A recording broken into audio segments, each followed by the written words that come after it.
बिस्मिल्लाहिर्रहमानिर्रहीम। अस्सलाम वालेकुम viewers, welcome back to my channel English with mister Syed.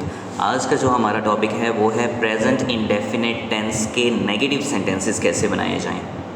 तो देखते हैं, सबसे पहले हमने प्रीवियस वीडियो में इस टेंस की उर्दू अलामत पढ़ी है, उसकी फॉर्मेशन पढ़ी है, ठीक है। तो आज हम ये देखेंगे कि अगर प्रेजेंट इंडेफिनिट टेंस का कोई भी जुमला है, कोई भी सेंटेंस है, तो उसको नेगेटिव कैसे बनाया जाए। अब नेगेटिव का मतलब क्या होता है कि किसी भी सेंटेंस में नहीं का लफ्ज़ आ जाए। जैसे मिसाल है यहाँ पे, एहतशाम स्कूल नहीं जाता है, मूसलाधार बारिश नहीं होती है, ज़ईम और राफ़े क्रिकेट नहीं खेलते हैं, मैं वक्त पर खाना नहीं खाता हूँ। तो जिसमें नहीं का लफ्ज़ आ जाएगा वो कौन सा सेंटेंस होगा, वो नेगेटिव सेंटेंस होगा। चलिए देखते हैं कि इसकी फॉर्मेशन हम कैसे कर सकते हैं। अब देखें, जब हमने प्रेजेंट इंडेफिनिट टेंस स्टार्ट किया था तो उसमें हमने दो किस्म की फॉर्मेशन पढ़ी थी। एक, अगर सब्जेक्ट प्लूरल नाउन या प्रोनाउन होगा, या फिर सब्जेक्ट सिंगुलर नाउन या प्रोनाउन होगा, मतलब दो किस्म की हमने फॉर्मेशन पढ़ी थी। इसी तरीके से हम ये देखेंगे कि अगर प्लूरल नाउन या प्रोनाउन हो तब नेगेटिव सेंटेंस को हम कैसे फॉर्मेशन उसकी करेंगे, और अगर सिंगुलर सब्जेक्ट हो, सिंगुलर नाउन या प्रोनाउन हो, तब हम उस नेगेटिव सेंटेंस की फॉर्मेशन कैसे करेंगे। अब देखें, हम जब भी नेगेटिव सेंटेंस की फॉर्मेशन करते हैं प्रेजेंट इंडेफिनिट में, तो हम सबसे पहले लगाते हैं सब्जेक्ट। सब्जेक्ट के बाद हम लगाते हैं डू नॉट, उसके बाद लगाते हैं वर्ब, और वर्ब की कौन सी फॉर्म लगाएंगे, फर्स्ट फॉर्म लगाएंगे, एंड देन आप एट दी एंड क्या लगाते हैं, ऑब्जेक्ट लगाते हैं। अब चलें इसकी एग्जांपल्स करते हैं। देखें, अब इसमें लिखा हुआ है हम उनका एहतराम नहीं करते हैं, तो आप इसमें सबसे पहले क्या लगाएंगे, सब्जेक्ट, हम, वी। उसके बाद हमने जैसे फॉर्मेशन में पढ़ा, हम क्या लगाते हैं, डू नॉट लगाते हैं, डू नॉट। उसके बाद वर्ब की first form respect, and then object them, we do not respect them. उसके बाद नेक्स्ट एग्जांपल है, वो हमारी मदद नहीं करते हैं, they do not help us. अब देखें, इसमें भी हमने क्या लगाया है, डू नॉट लगाया है, सब्जेक्ट के बाद डू नॉट लगाएंगे। आप ये फॉर्मेशन कभी भी चेंज नहीं कर सकते, वरना सेंटेंस आपका गलत हो जाएगा। इसी तरह नेक्स्ट एग्जांपल है, मैं हमेशा सच नहीं बोलता हूँ, I do not speak the truth always. अब मैंने प्रीवियस वीडियो में बताया था कि ये जो एडवर्ब ऑफ टाइम होते हैं, जो एडवर्ब होते हैं, ये आप सब्जेक्ट के बाद भी लगा सकते हैं, सब्जेक्ट के एंड पे भी लगा सकते हैं। अब देखें, प्रीवियस वीडियो में जब हमने ये एग्जांपल की थी तो मैंने ऑलवेज़ का जो वर्ड है वो सब्जेक्ट के बाद लगाया था, बट यहाँ पे मैं एट द एंड लगा रहा हूँ, तो इससे इतना ज़्यादा फ़र्क नहीं पड़ता। इसी तरीके से नेक्स्ट एग्जांपल देखें, ज़ईम और एहतशाम रोज़ाना स्कूल नहीं जाते हैं, Zaeem and Ehtesham do not go to school daily. जब भी सब्जेक्ट प्लूरल होगा तो आप उसमें सब्जेक्ट के बाद क्या लगाएंगे, डू नॉट लगाएंगे।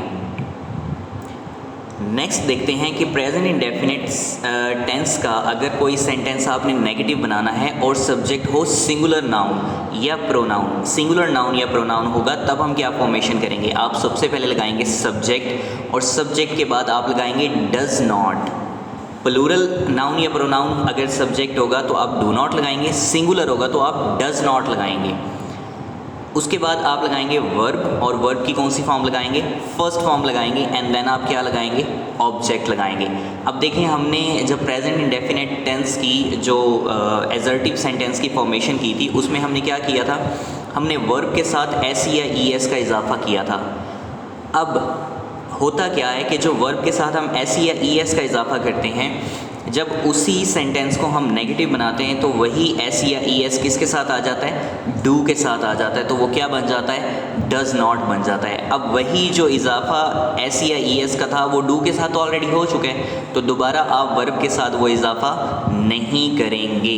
तो सब्जेक्ट के बाद आप लगाते हैं डज नॉट, एंड देन आप लगाते हैं वर्ब की फर्स्ट फॉर्म, उसके साथ आप इजाफा नहीं करेंगे क्योंकि ऑलरेडी डू के साथ हो चुका है।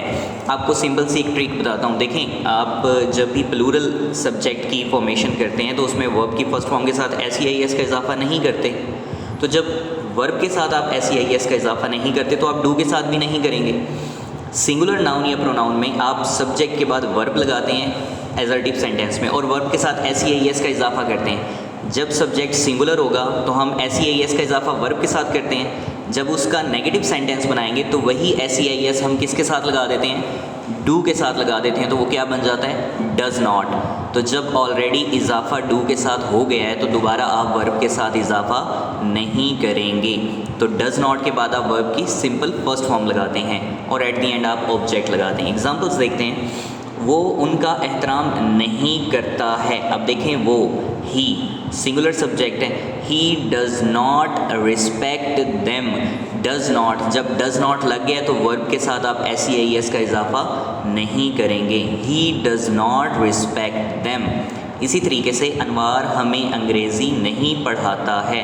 अनवार भी सिंगुलर है, तो Anwar does not teach us English. इसी तरीके से हसन हमेशा सच नहीं बोलता है। Hasan does not speak the truth always. Zaeem रोज़ाना स्कूल नहीं जाता है। Zaeem does not go to school daily. अब इसमें देखें, आपके पास ये रेड कलर में लिखा गया कि इसमें हेल्पिंग वर्ब कौन से लगे हैं? Does not. सिंगुलर सब्जेक्ट होगा तो डज़ नॉट लगेगा और अगर प्लूरल सब्जेक्ट होगा तो डू नॉट लगेगा। तो ये था हमारा आज का टॉपिक कि हमने प्रेजेंट इंडेफिनिट टेंस के किसी भी जुमले को, किसी भी सेंटेंस को नेगेटिव कैसे बनाना है। इंशाल्लाह जल्दी आपसे नेक्स्ट वीडियो में मुलाकात होगी और उसमें हम ये पढ़ेंगे कि प्रेजेंट इंडेफिनिट टेंस के किसी भी जुमले को सवालिया कैसे बनाया जाए, यानी कि प्रेजेंट इंडेफिनिट टेंस का इंट्रोगेटिव फॉर्मेशन कैसे होता है। तब तक के लिए अपना बहुत सारा ख्याल रखिएगा और ऐसे ही सपोर्ट करते रहें और मेरे चैनल को सब्सक्राइब करना ना भूलिएगा। Thank you very much. जज़ाकल्लाह एंड अल्लाह हाफ़िज़।